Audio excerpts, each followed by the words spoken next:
இன்னைக்கு பிடிக்காத பில்டிங்லேருந்து சன்ரைஸை பார்த்தேன். Staring at the ceiling in the dark, same old empty feeling in your heart, 'cause love comes slow and it goes so fast. இன்றைக்கி என்னோட 100 நாள் பிகினராக இருக்குல்ல, டே 72. செடி ஏதாவது வளர்க்கலான்ட்டு வெந்தயம் வளர்த்தேன், எல்லாம் செத்து போச்சு. வேறு ஏதாச்சும் ட்ரை பண்ணணும். எப்பவும் போல் ஒர்க் அவுட் பண்ணுறதுக்கு முன்னாடி எதுக்குன்னே தெரியாமல் 2-3 போஸு. பிஞ்சு போன பேண்டை வச்சே வார்மப்பெல்லாம் பண்ணி முடிச்சுட்டு புஷ்அப்பில் ஒரு 3 செட்டு.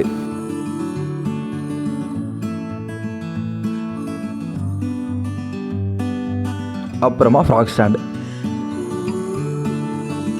அவ்வளவுதான் மக்களே, இன்னைக்கு ரொம்ப சிம்பிளாக முடிச்சுக்கிட்டேன். Tata, bye bye, see you. உயிரோடு இருந்தா வருகிறேன்.